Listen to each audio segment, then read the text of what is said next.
Welcome to EPG Pathshala. I am JP Dimri, retired professor of Russian from the Center of Russian Studies, English and Foreign Languages University, Hyderabad. Indian Grammatical Tradition, Paninian Linguistics. The title of module is Other Technical Groups Besides Pratyahara. The objective of this is to introduce the students that the Panini has also made use of technique of Pratyahara to denote other technical groups such as sup and ting, and we shall discuss this. Now, the Pratyahara formation technique or device of Panini was discussed in Pratyahara chapter. This Pratyahara formation device also used by Panini to denote all the declensional and conjugational endings of Sanskrit. For example, the term or abbreviation sup denotes all the declensional endings of Sanskrit, and it has been formed by the similar device that has been implied used for the formation of pratyaharas. For example, sup. Sup includes su, o, jas, out, sas, ta, bhyam, bhis, ghe, bhyam, bhyas, gasi, bhyam, bhyas, gas, os, am, gi, os, sup. The suffix sup of the nominative singular with the ith, pa of the sup plural suffix of the locative form the abbreviatory or technical term sup. The term sup denotes all the 21 declensional endings. Within the sup, another technical term sut is formed which denotes the first 5 declensional endings, namely nominative singular, dual, plural, and accusative singular and dual. The technical term sut is formed with the suffix su of the nominative singular along with it ta of the accusative dual. For example, Sutra Sudnapunsakasya Ashtadhyayi 1.143 states that the items denoted by sut, that is to say, su, o, jas, out, are called sarvanamasthana when they occur after a nominal stem other than neuter one, that is to say, masculine and feminine only.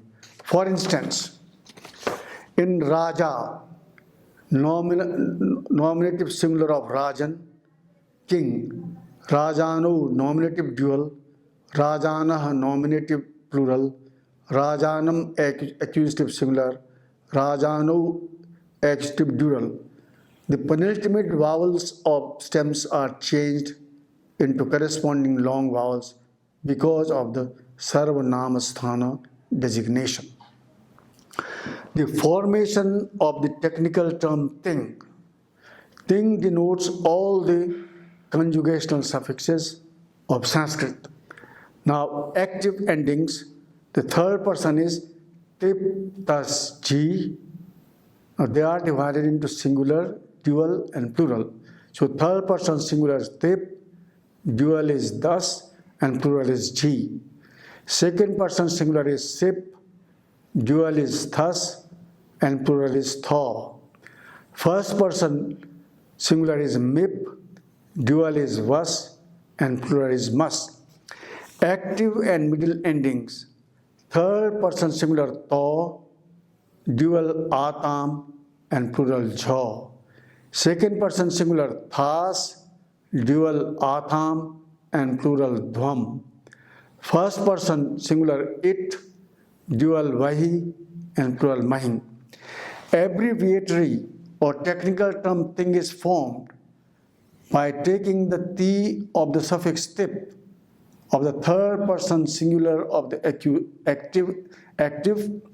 and the it no of the suffix mahing of the first person plural of the active and middle. Thus, the term thing denotes all the 18 conjugational endings of Sanskrit. Within the thing, another technical term, tongue, is formed by taking the thaw of the suffix thaw of the third person singular of the active and middle, and the it no of the suffix mahin of the first person plural of the active and middle. Thus, the tongue denotes all the 9 conjugational endings of the active and middle. Sup and ting are also called pratyaharas. Panini defines the pada, a word, by using the abbreviatory terms sup and ting as follows. Suptigantam padam 1-4-14. Supting antam padam. That is to say that a word ending in sup or ting is called pada. For example, Rama plus su, Rama saw, Ramaha is a pada, and so also Rama au, Ramau, Rama, etc. Similarly, pat plus shap plus tip, patati is a pada, and so also patataha, etc. Notice, Pani did away with the 4-fold classification of words into nama, nominal, akhyata verb, upsarga prefix, and nipata indeclinable prevalent during the Yaska's time, and instead classified all the words into 2, verb and non-verb, sup and ting. Now we shall again, we just talked about the pratyahara technique used by Pani to denote the declensional and conjugational endings of Sanskrit. So 21 declensional endings and 18 conjugational endings. Now we shall again talk about Pratyahara Ana 2. As was discussed in before, that in the Pratyahara Sutras, the it indicatory no as an it has been used twice. It is used in the Pratyahara Sutra 1 and 6. So we have 2 Pratyaharas, Ana 1 and Ana 2. The question is, when Ana should be understood as formed with the no of the Pratyahara Sutra 1 and when with the no of Pratyahara Sutra 6? The Sutra 6 can only be decided by the explanations, vyakhyana of the learned. For example, An in the Sutra Uranaraparaha, Ashtadhyayi 1-151, is formed with the no of Pratyahara Sutra 1. As opposed to this, An in the Sutra Anudit Savarnasya Cha Pratyaha, Ashtadhyayi 1-169, must be formed with the no of Pratyahara Sutra 6.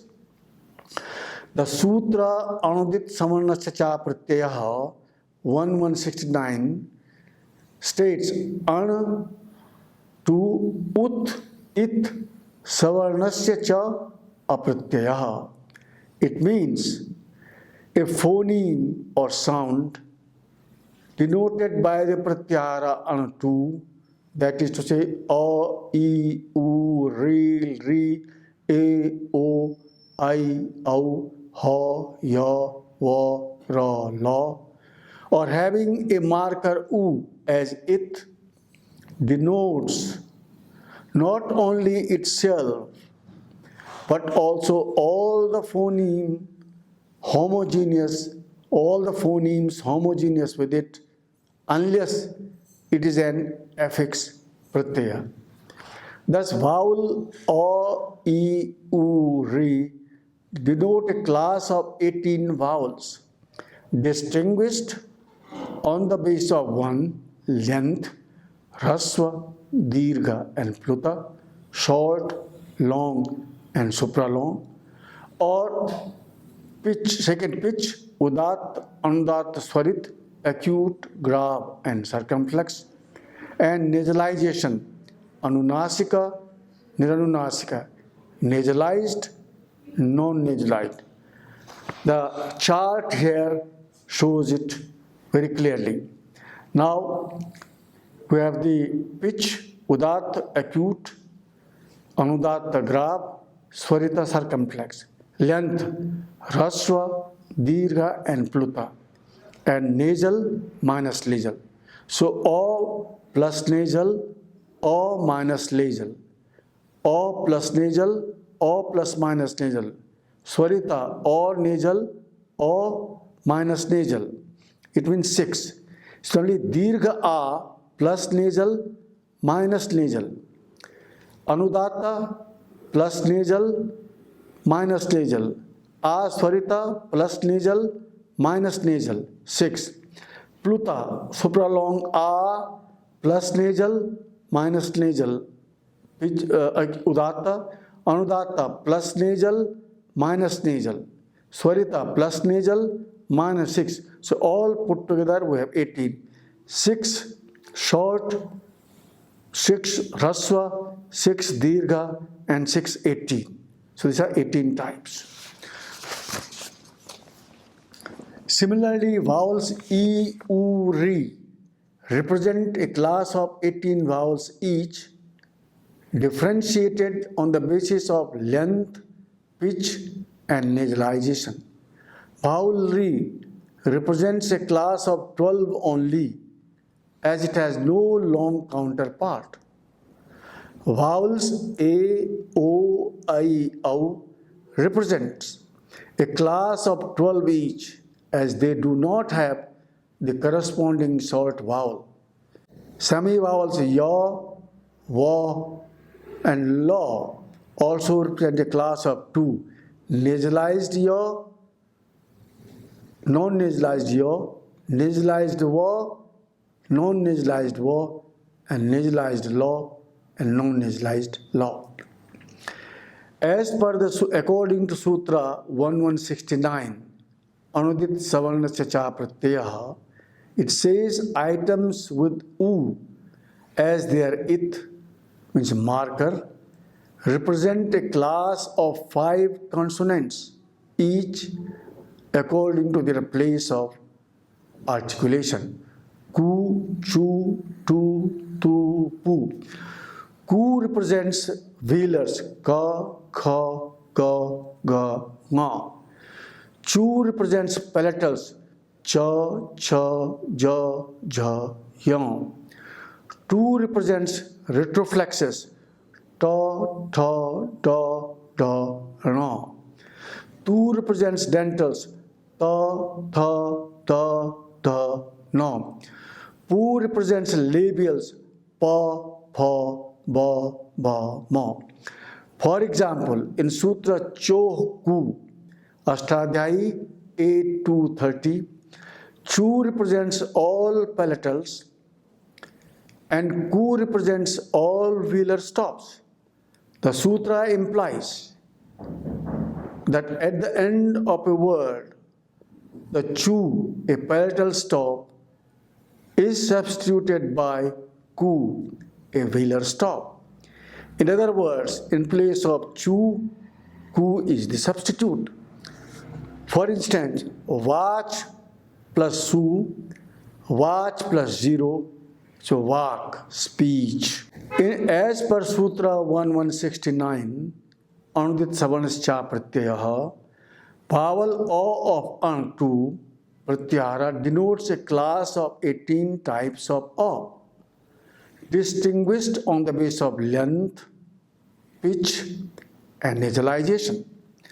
Now a question arises as to how does Panini deal with the situation when only a particular or specific length of a vowel is required. He has provided an answer to this in the Sutra taparastat Ashtadhyayi 1:170. The sutra states, a vowel phoneme followed or preceded by the marker ta, means it ta, denotes homogeneous phonemes of its time duration. Please mind it, time duration. For example, vowel o when marked with the marker ta, that is at, represents only short varieties of its own duration, namely only 6 varieties or 6 variations of O and not the 18 varieties. Similarly, At represents only long variation of its duration, and so does At. It can be represented in the chart as follows. At, At, At. They are realized as O, A, and A. It, Eat, realized as E, Ut, Oot, realized as U, Rit, and Reet, realized as Re. Lit, realized as Re and Re3. Eighth, realized as A and A. Similarly, I, O, and O. So, Pani uses a notational symbol ta or it after a vowel or before a vowel to denote the particular length of the vowel. For example, in Sutra Adayang Gunaha, Ashtadhyayi A112, At and Gunaha. Ta follows O but precedes Ang, A, O. Consequently, O represents the O class of 1 mora duration, while A and O represent homogeneous phonemes of 2 mora duration. Example for the use of At is Sutra Ato Vis S, Ashtadhyayi 719. The rule applies in the case of a stem that ends in a short O. For example, Vriksha plus Vis, Vrikshai, by trees, but not in the case of one that ends with long A. For example, Mala plus Bhi, Mala Bhi, by the garlands. Now, in conclusion, a generalization can be made that the technique of Pratyahara was used by Pani also to denote other groups such as Sup and Ting. Thank you.